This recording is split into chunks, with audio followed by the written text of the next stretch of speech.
Violence, looting and destruction continued in many parts of Gauteng and KwaZulu-Natal over the past 24 hours. This despite the government doubling the number of South African National Defence Force personnel that it has now deployed in the two hotspot provinces. Among the soldiers' duties to protect COVID-19 vaccine storage sites as well as schools and clinics where vaccinations are currently being rolled out. At least 1,230 suspects have been arrested in connection with public violence and looting. In KwaZulu-Natal, 547, suspects have been arrested, while 683 suspects are in custody in Gauteng. Now, fear is mounting that we may soon see food, fuel and medical supplies shortages. On the show this evening, we asked the country's leading political parties whether they can set aside their political differences, at least for now, and focus on what they can do individually and together to bring the country back on its feet. The Watchdog starts now.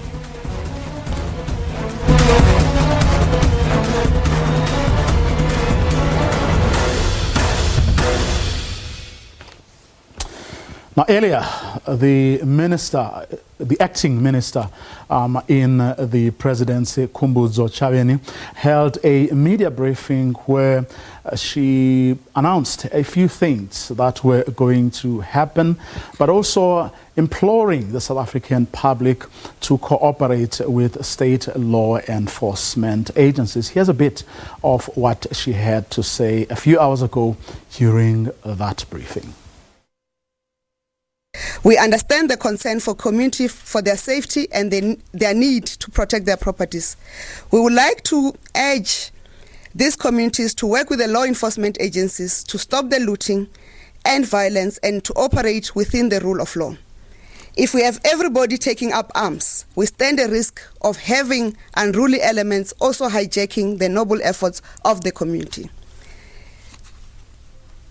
Fellow South Africans, we also want to caution members of the media and community not to release or circulate sensitive information on the investigations on identified suspects who are behind the violence and the looting.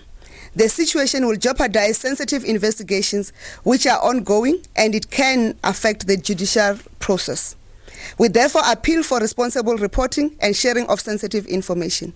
Later in the day, we'll release the WhatsApp number and the email address where members of the public can report those who are instigating the violence in their community. Well, joining us now for a conversation are members of the country's four leading political parties. Between them, they have over 90% of the seats you currently have in the National Assembly. Let's welcome the leader of the official opposition, the Democratic Alliance, Mr. John Steenhuisen. We also have the IFP's president, Mr. Velenkosini Hlabisa. We also have from the ANC, the head of the presidency, Sibongile Pesani, and we also have from the EFF, the head of the presidency, Tambo Sinau. Good evening, gentlemen, and thank you to all four of you for agreeing to come through. I'm going to start with you, Mr. Steenhuisen, very, very briefly, in less than a minute if you can, just your take as the Democratic Alliance. From where you sit, how did we get here? Well, thanks very much for you, and Marseille, you're looking very sharp this evening, and good evening to the fellow panelists. I flew into KwaZulu-Natal yesterday morning to be on the ground and see the situation for myself. And the situation is very, very dire. I think what we had here was an ANC internal political battle that spilt over onto the streets of South Africa, and it's now been joined by criminality and looting and opportunistic criminality that has sat above the tinderbox that is a deeply divided, unequal society with 30 million people living in poverty, with a 42% unemployment rate, with a 70% youth unemployment rate, and many, many people locked out of opportunity in the country due to 2 decades of failed policies. And it was just the ANC's political internal divisions were the spark that set this tinder alight. And unless we address those underlying concerns, we're not going to be able to move past this type of thing happening again going forward. But certainly the situation on KZN, as I sit and speak to you tonight, is still volatile. There's still bullets being fired. I can hear the gunshots in the background. Looting is continuing. Law and order has not yet been re-established here in KwaZulu-Natal. Mr. Tlhabisa, how did we get here from where the IFP sits? Good evening, Vuyo, the panelists, as well as the viewers of SABC. We are here because of the internal divisions of the ANC, which became a trigger of a time-ticking bomb which is caused by the inequalities, unemployment, and poverty in our country. The looting of the state purse, which has been demonstrated through the Zondo Commission, deprived billions of money that should have provided employment to our people and could have averted the situation in which we are. We are here today because of an indecisive leadership. The ruling party is not willing to take decisive leadership to deal with the problem on the ground. The IFP made a call earlier through Prince Mangosuthu Buthelezi that deploy the army early. The ruling party threat fit. Even today in KwaZulu-Natal, you can't see these soldiers. On a later note, we heard today that there is an additional 5,000 soldiers to be sent. The question is, why did you send insufficient soldiers from the beginning? The ANC is not committed, is dragging feet, is not decisive. They are not well informed of what is happening on the ground. The intelligence of our country leaves much to be desired. A country with a smart intelligence could not arrive into this anarchy over so many days. Okay. Mr. Snow, from where the EFF, from the EFF's vantage point, how did we get here? Look, I think it's very clear that the internal political party factional warfare of the African National Congress has translated itself into public violence that we are now seeing on our streets. The warfare that is being waged by the faction that is led by Cyril Ramaphosa has now met warfare in response from the faction that is led by what can be said is former President Jacob Zuma and various people who are aligned with him. And their warfare is, of course, now spilled over into society. And the poverty that overwhelms our people, the unemployment that overwhelms our people, has led to them taking advantage of a political instability that comes from within the ruling party. And any means of addressing this must firstly stem from within the ruling party itself, which is why we have, of course, been opposed to the deployment of the South African National Defence Force as a means of quelling this unrest. It's not going to assist and it's not going to work. These are political elements that are now rampaging our streets. It's our people's desperation that has led them to scavenge for food, where there has been mayhem that has been led by the ruling party. And to deploy the South African National Defence Force is not going to assist. The African National Congress should have primarily deployed its leaders to go and convene its branches, to go and convene its regions, and to go and convene its provinces, because it is members of the ANC who are at the forefront of destabilizing the economy in KwaZulu-Natal and Gauteng. And of course, our people cannot be blamed for when they see a lack of leadership, a lack of decisiveness and conflict within the ruling party for taking advantage of that to quell and sort of solve their immediate poverty. So the deployment of the National Defence Force is not going to assist. And I want to assure the Honourable Stienese in that the situation is going to continue in that manner. And what we're going to see now is people actually even begin to respond violently to law enforcement because their leaders have not told them to stand down. The leaders who deployed them to the streets, who deployed them to the shops, who picked them up in bakkies and dropped them at various malls, have not told them to stand down. And what they're going to do is now instruct them to fight back at law enforcement. And without that political intervention, and we're not talking about photo opportunities, which we saw today by the likes of Fikile Mbalula and Ronald Lamula, where you go where the carnage has already happened, and you take photographs and post them on social media and think that is the type of intervention that is necessary. They must convene their structures, and anything outside of that, this looting is going to continue. You've heard everyone, Mr. Pesani, saying we're paying here for the ANC's internal wranglings. Why would you put a country in such a situation if indeed that is the case? I think, thank you very much, Buya, and let me also greet the fellow panelists, leaders from various parties in our country. Let us first start by being factual. In the first instance, the Constitutional Court decided on the incarceration of former President Zuma. And a number of people, quite a number of people, sizable number of people, were not happy with the decision of the Constitutional Court. And that decision emanates from the non-attendance of the former president, his non-attendance to the Commission of Inquiry, what is known as the Zondo Commission.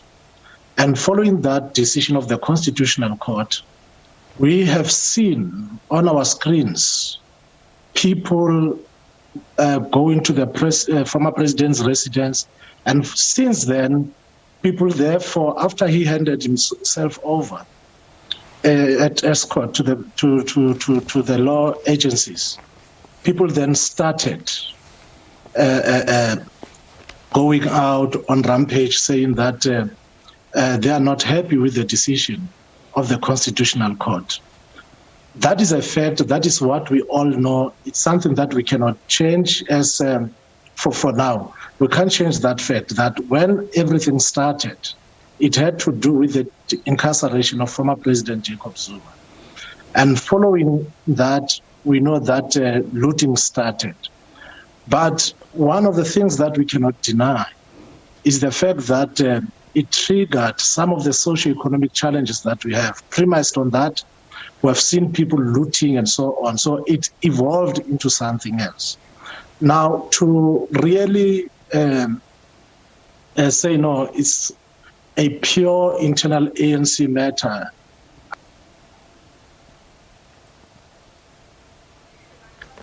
we do not deny that we've had our share of challenges, and we've been working on them. And we've been working hard to ensure we resolve them. We act on things that had to do with the malfeasance in the country. But if we were to talk about this looting, actually, the trigger was the decision of the Constitutional Court. And the decision of the Constitutional Court had nothing to do with the ANC, but the mere fact that the former president did not attend the Commission of Inquiry. So we are here because first it started off as that. Secondly, of course, the country is one of the countries with higher levels of unemployment and inequalities. Okay. And this also sort of unraveled those kind of socio-economic conditions. Okay. For you. Now, Mr. Senezen, just from your conversations with the people you saw there in KwaZulu-Natal, what are they telling you? What do they tell you that strengthened your view that here really it's all about paying for, the country is paying for the ANC's sins? Well, it's obviously the devastation that people are feeling, and I'm amazed that the ANC is trying to walk away from responsibility here, and I'm quite staggered that there's a lack of accountability and responsibility. You can't deal with a problem until you accept that you have one. We've got a huge problem in the country because an internal battle in a political party is now spilt over onto the streets, and people's shops are burnt and looted as a result of that. I think it's remarkable. You met with, virtually with the president today. Did you tell him that in his face? I absolutely said to him that we've got to take some responsibility as that. But I did say to him quite specifically that this morning's meeting was not about pointing fingers. It was about putting solutions on the table to address the situation. I want troops on the ground here. I want restoration of law and order. I want the N3 and N2 reopened, and I want the police to be able to have the logistical support they need to do the job that is required of them. And that took up the bulk of the time, certainly the contribution I made this morning. But there has to be a time of reckoning for the violations of the Constitution, the lawlessness that's taken place, and frankly, government's complete complacency over the last week and a half. Who've essentially sat on their hands as knowing full well what was going on. You didn't have to be James Bond to know what was going to happen. It was there on social media. It was, the threats were made publicly. And frankly, government should have got off its hands a lot sooner and prepared for this. How on earth do we say we've got a domestic intelligence agency and this sort of thing comes out and takes people completely by surprise and catches the police unaware? We'll get into those solutions in a while, but I want to allow me to go to Mr. Hlabisa. Mr. Hlabisa, you, the IFP, was part of that meeting. What did you have to tell the president about how we got here and where we need to go? Vuyo, the IFP, through Prince Mangosuthu Buthelezi, who attended that visual meeting, we conveyed our views directly to the president, that the president and the ruling party must listen when political parties raise issues. The issue of the deployment of the army, if it was done as early as Sunday, the havoc that happened yesterday and today, that will still continue tomorrow, would have been stopped. We also requested the office of the president to get a correct information. The deployment of 2,500 soldiers was a clear indication of misinformation of what is happening on the ground. This anarchy is going to continue because the intelligence is not up to speed. The people who advise or brief the president, they give a wrong information and he make wrong decisions. And I want to clarify one point for you. The issue of the army is needed in order to maintain law and order before we lose everything. Everyone saw yesterday when the army arrived in Johannesburg, in the Alexandra Mall, in less than 10 minutes.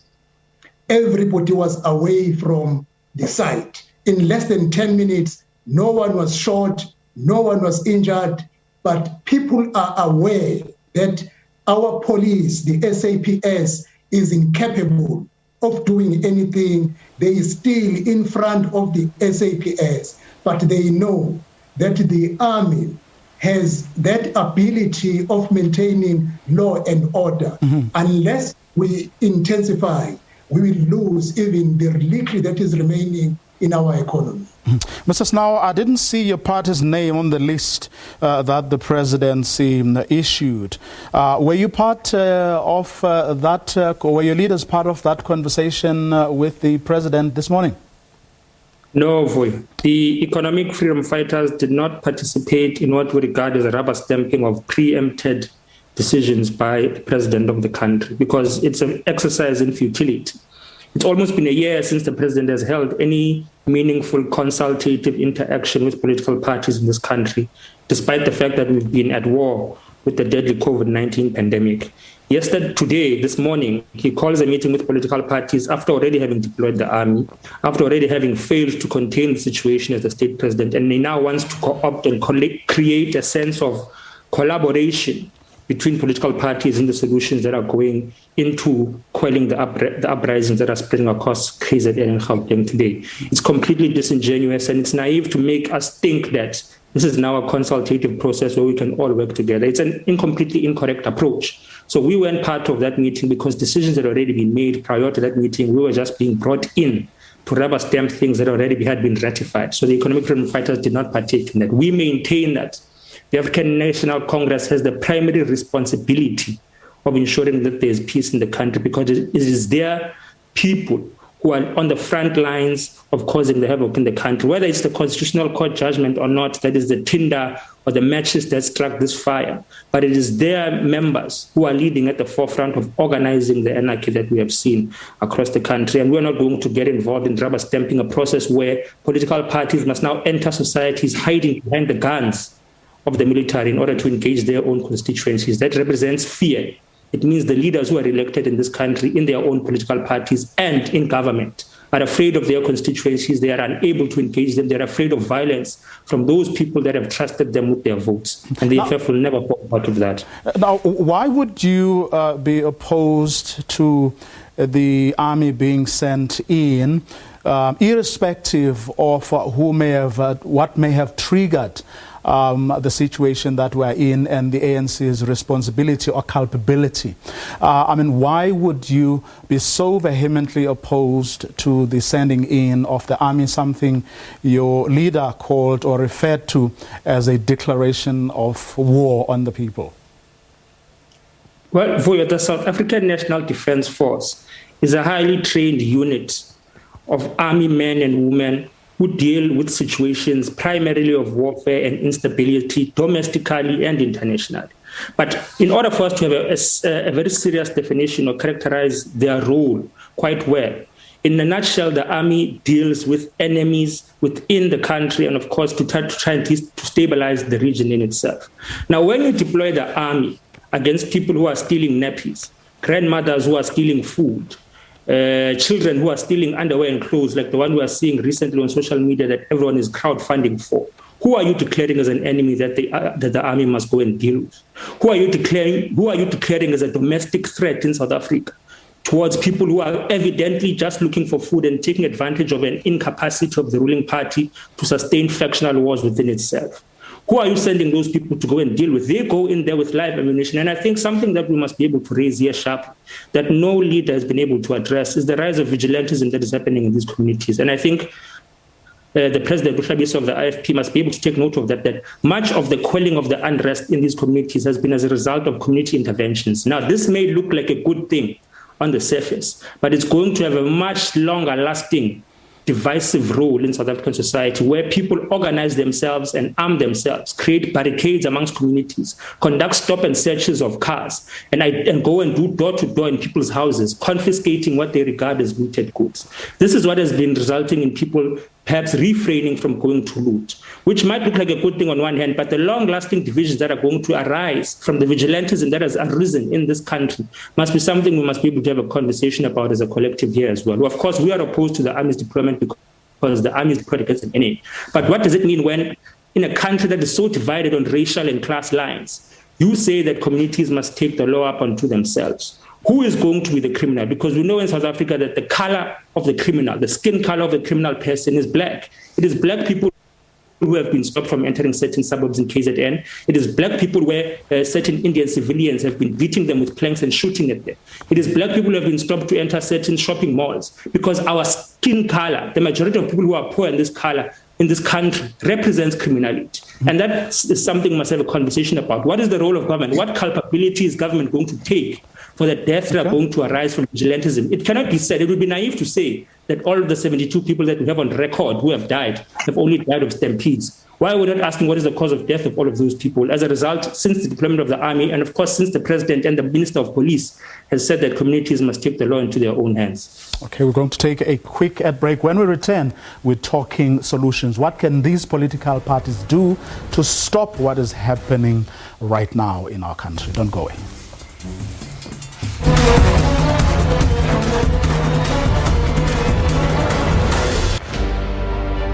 Mpumalanga, popular for its beautiful scenery.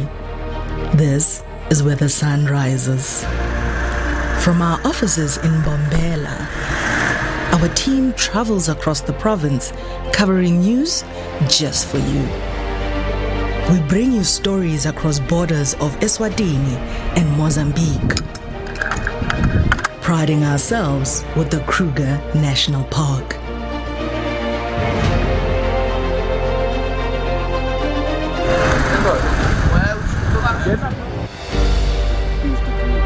Sometimes it's not easy to get an interview, but we make sure that we come back with a story. We make sure we cover this province from corner to corner and with diverse voices.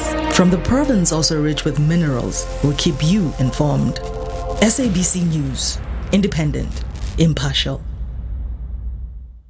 The fourth industrial revolution is here, and we should not waste time. The Internet of Things, robotics, and 5G are all a part of our world. 5G transformed lives. The push for them to go online wasn't there. On Network, we lead the technology conversation. Let's move into cloud. 35% of Uber's supply is from the meter taxi industry. That's Network with Ms. Phumelele Zondi every Sunday at 1:30 p.m.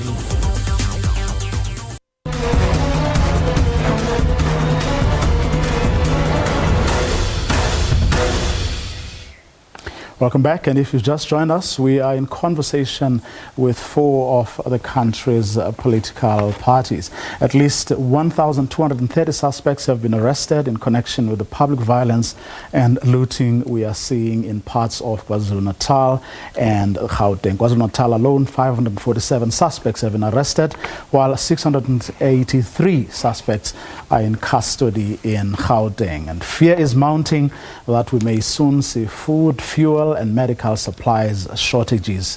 And on the show this evening, we're asking these political parties, in fact, in this segment of this conversation, I'm going to ask you what we should be doing now. Now it's Mr. Pesani, from the ANC's point of view, sending in the army is, of course, dealing with arresting the situation. You're not dealing with the problem or problems that may have given rise to this situation. Practically, and you've just come out of a meeting of your National Executive Committee a few days ago. What do you think needs to be done now? No, thank you very much, Vuyo. Actually, we have started intervening in the situation, and part of intervening immediately in the situation because it was to protect the assets and the properties of individuals. We've started doing that. That is why the president had to make a statement to the nation. And following that, the president had to make an undertaking to engage with political parties. We want to assure other parties, even the people of South Africa, that we are not avoiding taking responsibility. In fact, we are the first to concede where there are limitations. That is why, if you listen to political parties... Well, they say no, you don't... Can I finish? Oh, 1 second. Okay, if I may chip in, if you don't mind. Yeah, they are saying... If they had an opportunity to speak, I have to respond. No, okay, fine, continue, sir. Yeah, respectfully, I'm sorry. So the point I'm making is the other political parties here, they are now engaging with the extent to which the solutions or the interventions that we have made will be helpful. In other words, more or less, they are no longer dealing with whether we're intervening or not. We're providing solutions and we're engaging with them. We're listening to what other political parties are saying. That is why when there was an outcry that the government led by the ANC is not providing enough military intervention, we had to concede to some of these gaps and we responded to them. And let me hasten to say, Vuyo, it is untrue that people are just stealing underwears, are just looting food and so on. We have been on the ground, the ministers have been on the ground. Myself, I was in Soweto, I went to all the malls that have been looted. We have come across, you could see if you are on the ground and see what has happened. It is an orchestrated looting or operation, this one. In some of the instances, there is clear targeting of ATMs. There is clear indication that guns have been used. Even the communities that are protecting these assets are also telling us on how they are fighting people with guns and so on. That is why Babu Hlabisa has indicated that, I think it's Babu Hlabisa or Mr. Steenhuisen, talked about the gunshot they are still hearing. So we cannot trivialize the situation on the ground. That is why the call for the military is an important one, because we are not only dealing with civilians, we are also dealing with people who have orchestrated this looting, so that they can actually disrupt the peace in our society. And indeed, we concede that there are socioeconomic challenges. So the solutions that the president has been discussing with the cabinet and other parties are actually underway. So we're not engaging parties just to rubber stamp. In fact, the EFF is quite disingenuous because long before President invited them to the meeting, one of their leaders has been saying if military comes, they will join the looting. So they are not intending to actually protect the communities. The intention here is only to perpetuate disorder. And at the heart of everything here is also the fact that we have conditions that relates to high levels of unemployment and poverty. Okay, I want to correct something there, but it's fine. I'll let that pass. Mr. Steenhuisen, what do we do? I think not corrected, and I think you're aware of what you wanted to correct, because the head of presidency of the African National Congress is being very amateurish. The EFF never said it's going to join looting. And I don't think we should just let it pass like that. I mean, it's a public broadcaster and a public platform. We never said that. We never said we were going to join looting. We said we were going to defend our people from any violence that is going to be perpetuated by the army. Okay. So why does it come on a public platform and lie? Okay, I think a point has been made.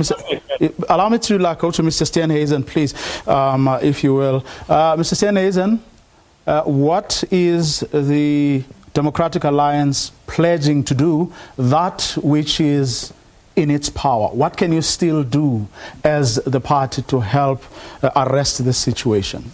Well, apart from maintaining law and order where we govern, I think that which has been a big contributor. I found the meeting today actually quite constructive with the president, and I'm sorry there were parties that did not attend, because for the first time I really got the impression that the president was prepared to listen. And if I look at the outcomes of that meeting and the announcements that have subsequently been made, I think there was a listening to the. You feel you were listened to? I definitely felt we were listened to, and we're already starting to see some of the fruits of that. One of the things we called for was a troop surge in KwaZulu-Natal. We particularly want the president to focus those troops on restoring law and order, because, as the previous speaker said, this is not people who are necessarily hungry. These are people arriving with vehicles to steal flat screen televisions and some luxury vehicles being seen. This is not. This is not just people stealing food. This is people stealing goods, robbing businesses, stealing cash. So we've also made some suggestions, because the next big crisis for you that's going to hit KZN is a food shortage. The distribution centres have all been robbed. The supermarkets have all been robbed. And if we don't get the N3 and N2 open, it's going to be very difficult to get medical supplies, fuel, as well as food into the province. And then that's going to exacerbate the problem. So we've said the military should re-establish control of the N2 and N3, the arterial routes into KwaZulu-Natal. And then, obviously, to make sure that the police are equipped with the same ordnance. It's been quite disturbing to see the lack of rubber bullets, the lack of shotguns to be able to discharge those, the lack of ability to be able to deal with public order policing in KwaZulu-Natal. And having been on the ground, and you would be able to witness that firsthand.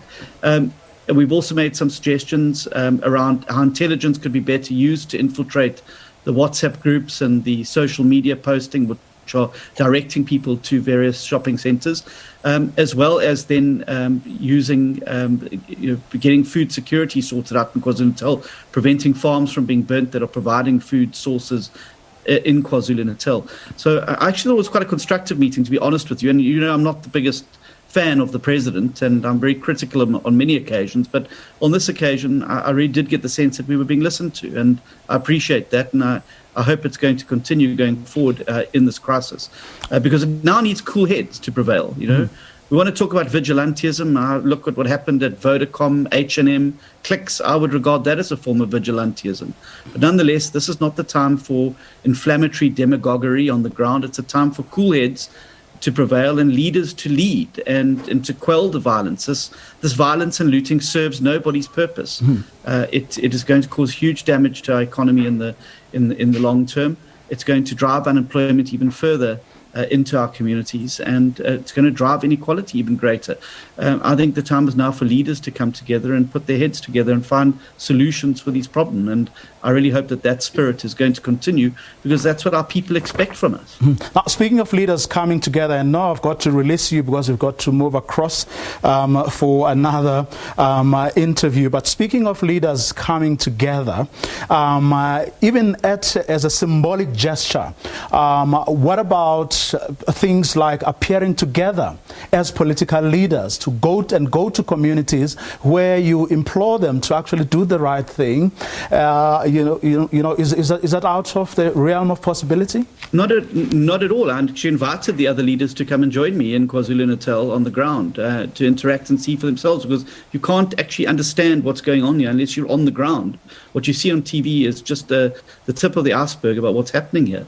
Vuyo, absolutely. And let me be clear. I and my party will stand together with anybody who stands up for the rule of law, for maintaining law and order, and the democratic rights of citizens in this country. And I would appear with any leader of any political party whose goal is to bring peace and stability and to bring an end to the violence. And I'm quite happy to do that. And I've said as much to both the president as well as the other leaders today. Mr. Tlhabisa, what is the IFP pledging to do? What are you going to do, one, to arrest the situation currently, and perhaps beyond that, what are you also, putting any on the table?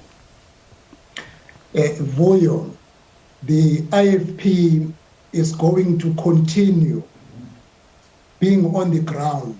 We have charged all our councillors, MPs, MPLs, and all national leadership to be on the ground, engaging communities, talking to our structures, talking to people to calm them so that this anarchy comes to an end sooner, because we are destroying ourselves. We are going to vigorously continue with that program, but also we want to continue joining the call by His Majesty King Misuzulu Zulu and King Buelekhaya Dalindyebo, who made a call this afternoon, calling our people to come down and stop this anarchy and rampage, because it is going to create famine, which is going to be our problem as a country at the end of the day. The second thing that we should consider also very soon is to open platforms on social cohesion. I heard my brother from the EFF.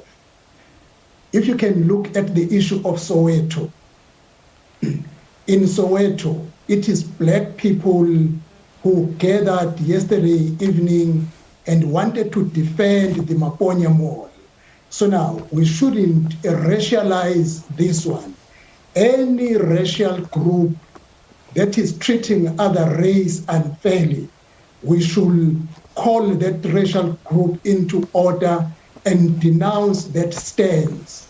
But in South Africa, we need to promote social cohesion so that we avoid racial differences which are not necessary now. I agree with him that what we see, people now taking a law into their hands, it is because the government has failed.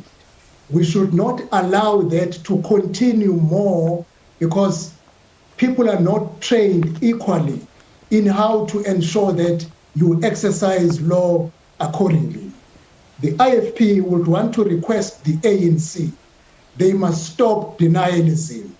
They must own the problem. The problem emanates from divisions.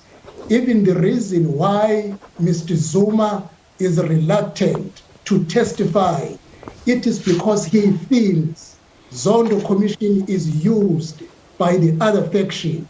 They need to deal with the issue of factionalism without denying it. Again, the SAPS must be provided with resources. You know, Vuyo, in my nearest police station, there is only one vehicle. With one vehicle, the police stage cannot do anything.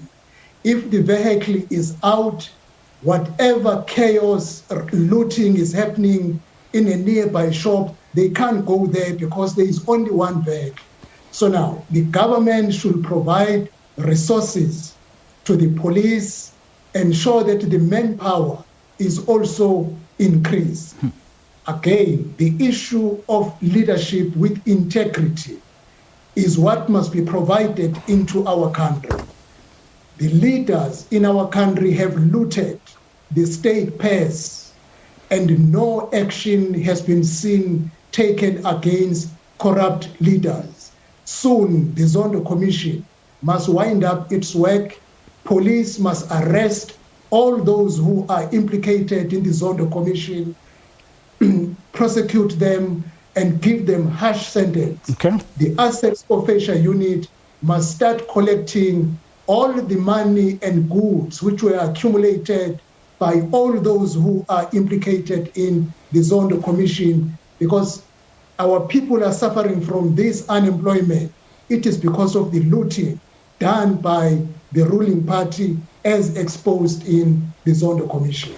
Mr. Snow, is your opposition to the army being sent in a precondition to you going out there to communities in big numbers and actually, doing your best to get people to stop what is happening in KwaZulu-Natal and Gauteng?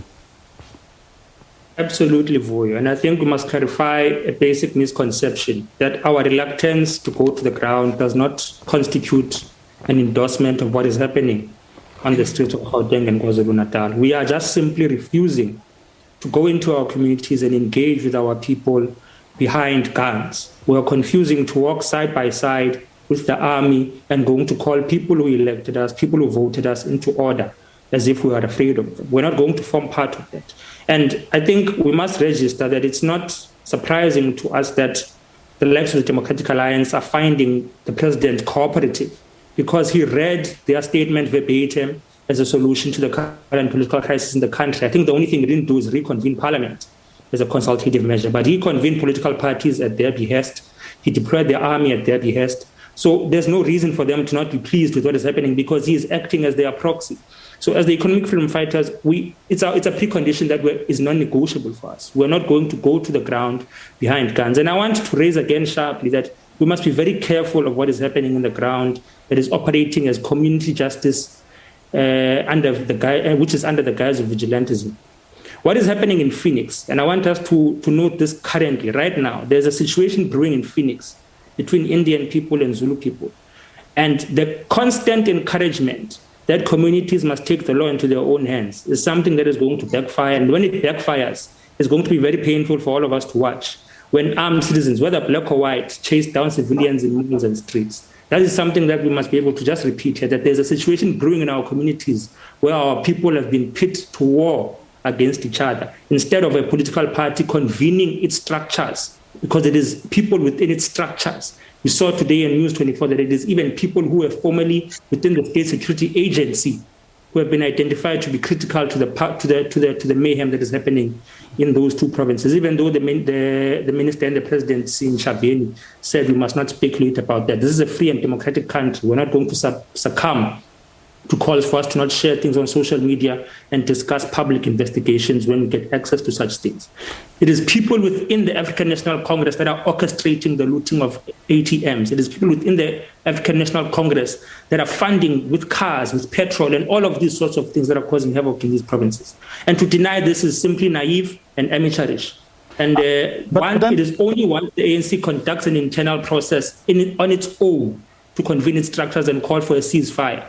And when it withdraws the army, the state president that is deployed by the ANC withdraws the army, because as public representatives, we must not fear our constituencies and want guns to go ahead of us before we talk to our people. It's a precondition we won't compromise on. But I mean, you are the third largest political party in South Africa. Sorry, Vuyo, sorry, I just want to correct something, if I may. Just yes, make a quickly point of order, chip in, if I may. I just want to be very clear. I've been on the ground for the last 2 days here in KwaZulu-Natal. I've had no guns with me. I've been engaging with communities. I invite Mr. Tembo to come and join me on the ground so he can actually see what is happening in Phoenix instead of relying on second-hand reports. Mr. Tambo, do you want to take him up on that offer, or will you let it pass? Must remove the army. There's no offer that we're going to take up to subscribe to DA political party statements that are being turned into political and legislative interventions. We're not going to take up that offer. The army must be removed from the streets if you want to see the EFF engaging with our people. We're not afraid of our constituencies. Remove the army, because we won't talk to our people with the barrel of the gun pointed to their heads. Voya, I'm happy to say that I don't walk around with bodyguards like Mr. Malema does. I've been on the community on the ground talking to people with no guns, no bodyguards, and engaging with people. And I think that's what's required right now. So it'd be nice to see the EFF if they join us on the ground. And are empty already is very brave, Mr. Steenhuisen. You're going to place okay, gentlemen. Okay, Thomas. Now I wanted to ask you this. I mean, being the third biggest political party in the country, don't you think that you have a duty and an obligation, perhaps, to use your power and your influence to stop or prevent, the loss of life that we are seeing in certain instances, and of course the destruction of property that we're seeing in these two provinces? Do you not think that is more important than perhaps sticking to a principle of not wanting to be seen next to guns? The economic freedom fighters is not in support of looting, but that does not mean that our people must be met as if they are an enemy within their own country when their own poverty overwhelms them. That is the simple thing that we are saying. We accept our responsibility as the third largest political party in the country, but there must be a genuine consultative process with all political parties before certain political and legislative interventions are made. You don't call us to eat when you've already ordered from the menu. You can't call us to eat when you've already ordered from the menu. You can't do that. Even in the Phoenix decision that we disagree with. Even in the Phoenix example that you've highlighted, you don't think you could play a role there in moving into that community and saying, stop this? I mean, this cannot happen. We are calling on our people in Phoenix to practice calm and restraint, but primarily to refrain from adhering to calls of vigilante justice that has been coming from the highest officer in this country, from the president, from the minister of police, and even from the Democratic Alliance, from the AfriForum. We are calling on our people to desist from those calls of taking justice into their own hands, of barricading streets, of monitoring who can drive into certain suburbs and who can go and shop in certain shops. We're saying our people must stop doing that. We're saying they must stop going to ban informal settlements in Phoenix as a way of putting out some sort of sick or twisted revenge for the havoc that has been happening in the city of Durban and across KwaZulu-Natal. We're saying that must stop. And the situation is going to escalate there up until the point in which this country does not outsource its responsibility to enforce the law on ordinary citizens, because our country is divided racially, divided on class lines, and if we encourage our people to meet justice on themselves upon other civilians, those contradictions of racial tensions that have always been existent in South Africa are going to intensify. Our people are going to target each other based on existing contradictions within South African society. Okay, so Mr. Pesan. Taking justice into their own hands. No, thanks, Voyo. Look, the first thing, we are not denying that we have challenges as the ANC. But again, we will not accept the accusation that we have encouraged people to take law into their hands. The statement of the president was very clear with regards to how law agencies should work together with the communities. And while we appreciate the fact that people have felt it upon them to take, to make initiatives to protect assets and so on, the president called, even the minister of the police, the cluster, for instance, they called for the communities to work together with the police agencies. So we've never encouraged people to take law into their hands. And if you go on the ground, I'm one of the people who've been on the ground since yesterday, long before the military arrived there. You'll realize that our people have been working together with law enforcement agencies. And there is abounding evidence that the orchestration is not orchestration of stealing underwears. We call upon everybody not to trivialize the situation. And the presence of the army has been quite helpful. And at the moment, the law enforcement agencies have been quite cooperative. And I think they've drawn lessons from some of the misfortunes of the past. And we want to indicate that we will not tire to engage with other political parties to ensure that we find amicable solutions. And we're quite happy with the inputs even here on this platform, that the president has demonstrated sincerity with regards to resolving the matter. And we want to confirm to all South Africans that the ANC-led government will not leave the people in the lurch. So we may be a little bit too late with regards to the destruction that has taken place, but it does not mean we have to leave things to this disruption or this destruction of assets and properties to continue. So as the situation evolves, we've got to find and become more innovative with regards to finding solutions. Currently, our people are suffering. And as a society, as political leaders, when we sit on the table, we'll enrich each other's views, inputs with regard to finding solutions, instead of setting terms for these kind of solutions. Our people are suffering. And we are not disregarding the fact that there's more weapons in the hands of private people. And that is something that should concern us. So we're not disregarding this input, but we have an immediate problem that we need to deal with, and we've got to confront it with the immediacy it deserves. Okay, gentlemen, we have less than 3 minutes. I'm going to ask each one of you to say the one thing that you want South Africans to hear, the one thing that you want the people who are really, most of them are victims of something that they don't know where it came from and how it can be dealt with. What is it, John Steenhuisen, that your party would like to say to South Africans at this hour? That I'd like to call on everybody to respect the rule of law and to respect law and order in South Africa, whether it's condemning looting, whether it's condemning vigilantism. Everyone must abide by the law. We are a rules-based society, and we need to play by the rules.